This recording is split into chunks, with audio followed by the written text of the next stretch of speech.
Hi hello ನಮಸ್ಕಾರ ವೀಕ್ಷಕರೇ.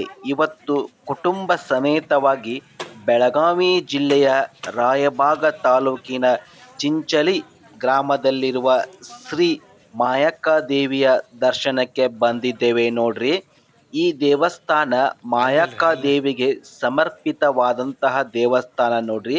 ಈ ದೇವಸ್ಥಾನದ ವಿಶೇಷಗಳ ಹಾಗೂ ಮಹತ್ವ ಆಸಕ್ತಿಕರ ಸಂಗತಿಗಳನ್ನು ಈ ವಿಡಿಯೋದಲ್ಲಿ ತಿಳಿಸಿಕೊಡ್ತೇನ್ರಿ. ಇಷ್ಟವಾದರೆ ಲೈಕ್ ಮಾಡಿ, ಸಬ್ಸ್ಕ್ರೈಬ್ ಆಗಿ, ಹಾಗೆ ಒಂದು ಕಾಮೆಂಟ್ ಕೂಡ ಮಾಡಿ ಸ್ನೇಹಿತರೆ.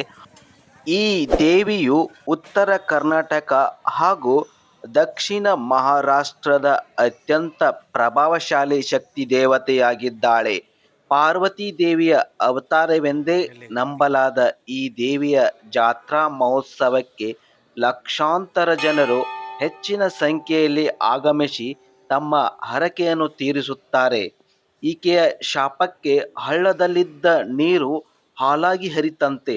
ಅಷ್ಟೇ ಅಲ್ಲದೆ ಈ ದೇವಿಯ ಮುಂದೆ ದೀಪ ಹಚ್ಚಿದರೆ ಸಕಲ ಪಾಪವು ಪರಿಹಾರವಾಗುತ್ತವೆ ಎಂಬ ಅಚಲವಾದ ನಂಬಿಕೆ ಭಕ್ತಾದಿಗಳಲ್ಲಿದೆ.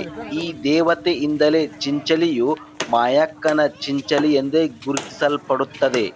ಈ ಶಕ್ತಿ ದೇವತೆಗೆ ಎಲ್ಲ ಜಾತಿಯ ಭಕ್ತರಿದ್ದಾರೆ. ಆದರೆ ಕುರುಬ ಜನಾಂಗದವರು ಹೆಚ್ಚಿನ ಸಂಖ್ಯೆಯಲ್ಲಿ ಇಲ್ಲಿಗೆ ಆಗಮಿಸುತ್ತಾರೆ. ಈ ಮಾಯಕ್ಕ ದೇವಿಯ ಮೂಲ ಸ್ಥಳ ಮಹಾರಾಷ್ಟ್ರ ಮೂಲದ ಕೊಂಕಣ ಎಂದು ಹೇಳಲಾಗುತ್ತದೆ. ಈ ದೇವತೆಯು ಕಿರು ಮತ್ತು ಕಿಟ್ಟಾಯು ಎಂಬ ರಾಕ್ಷಸರನ್ನು ಬೆನ್ನಟ್ಟಿಕೊಂಡು ಚಿಂಚಲಿಗೆ ಆಗಮಿಸಿ ಅವರನ್ನು ಸಂಹಾರ ಮಾಡಿದಳು ಎಂಬ ನಂಬಿಕೆ ಇದೆ. ರಾಕ್ಷಸರ ಸಂಹಾರದ ನಂತರ ಮಾಯವ್ವಳು ಇಲ್ಲಿಯೇ ನೆಲೆಸಿದಳು ಎಂಬ ಪ್ರತೀತಿಯೂ ಕೂಡ ಇದೆ ನೋಡಿ ವೀಕ್ಷಕರೇ.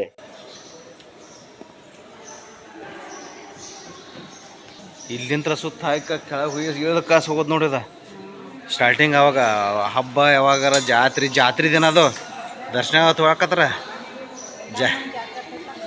ಹಂಗೆ ಅದ ಹೇಳ್ತಾನೆ. ಇಲ್ಲ ಫುಲ್ ರಶ್ ಆಕತ್ತದ.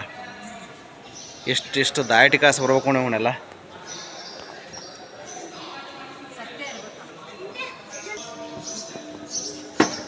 ಇಲ್ಲಿಂತ್ರ ಹೇಳೋದು ಹಿಂಗೆ ಹೇಳೋದು, ಇಲ್ಲಿ ದಾಟಿ ಕಾಸು ಹೋಗೋದದ. ಚಿಂಚಲಿಯ ಮೂಲ ಗ್ರಾಮ ದೇವತೆ ಹಿರಿದೇವಿ. ಮಾಯಕ್ಕಳು ಹಿರಿದೇವಿಯ ಅನುಮತಿ ಪಡೆದು ಇಲ್ಲಿ ನೆಲೆ ನಿಂತಿದ್ದಾಳೆ ಎಂಬ ಪ್ರತೀತಿಯೂ ಕೂಡ ಇದೆ.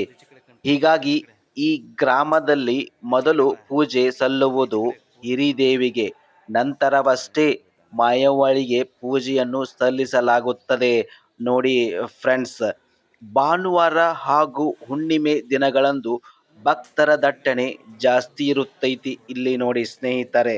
ಹಾಗೆ ಭರತ ಹುಣ್ಣಿಮೆಯಂದು ಈ ದೇವಿಯ ಜಾತ್ರೆ ಕೂಡ ನಡೆಯುತ್ತದೆ. ಭಕ್ತರು ದೇವಾಲಯಕ್ಕೆ ಹೋಗುವ ಮೊದಲು ಹಾಲಿನ ತೊರೆಯಲ್ಲಿ ಸ್ನಾನ ಮಾಡುತ್ತಾರೆ. ಚಿಂಚಲಿ ಮಾಯಕ್ಕದೇವಿ ದೇವಸ್ಥಾನವು ಭಕ್ತಿ ಮತ್ತು ವಿಶಿಷ್ಟ ಸಂಪ್ರದಾಯಗಳಿಗೆ ಹೆಸರುವಾಸಿಯಾದ ಒಂದು ಪ್ರಮುಖ ಧಾರ್ಮಿಕ ಕೇಂದ್ರವಾಗಿದೆ ಎಂದರೆ ತಪ್ಪಾಗಲಾರದು ನೋಡಿ ವೀಕ್ಷಕರೇ. ಇದು ಶ್ರೀ ಮಾಯಕ್ಕ ದೇವಿಯ ಬಗ್ಗೆ, ದೇವಸ್ಥಾನದ ಬಗ್ಗೆ ಇರುವಂತಹ ಒಂದು ವಿಶಿಷ್ಟವಾದ ನಂಬಿಕೆ ಎಂದು ಹೇಳುತ್ತೇನೆ. ಚಿಂಚಲಿ ಮಾಯಕ್ಕ ದೇವಿ ದೇವಸ್ಥಾನಕ್ಕೆ ಬೆಳಗಾವಿಯಿಂದ ರೈಲುಗಳ ವ್ಯವಸ್ಥೆ ಕೂಡ ಇರ್ತೈತಿ. ಅಂದರೆ ರೈಲು ಚಿಂಚಲಿಯ ರೈಲ್ವೆ ಸ್ಟೇಷನ್ಗೆ ಬಂದು ಅಲ್ಲಿಂದ 10 ಕಿಲೋಮೀಟರ್ ದೇವಸ್ಥಾನ ಆಗ್ತೈತಿ ನೋಡ್ರಿ, ಬರಬಹುದು. ಹಾಗೆ ಬಸ್ ಕೂಡ ಸೌಕರ್ಯ ಕೂಡ ಚಿಂಚಲಿಗೆ ಇದ್ದಾವೆ ಸ್ನೇಹಿತರೆ.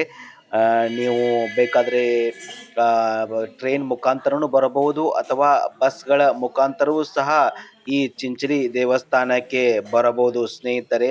ಇದು ಒಂದು ಉತ್ತರ ಕರ್ನಾಟಕದ ಪ್ರಸಿದ್ಧ ದೇವಸ್ಥಾನ ಎಂದರೆ ತಪ್ಪಾಗಲಾರದು. ಇಲ್ಲಿ ಮಹಾರಾಷ್ಟ್ರದ ಜನ ಕೂಡ ಇಲ್ಲಿ ಸಾಕಷ್ಟು ಸಂಖ್ಯೆಯಲ್ಲಿ ಬಂದು ಮಾಯವ್ವಳ ದರ್ಶನ ಪಡೆಯುತ್ತಾರೆ ನೋಡಿ ಸ್ನೇಹಿತರೆ.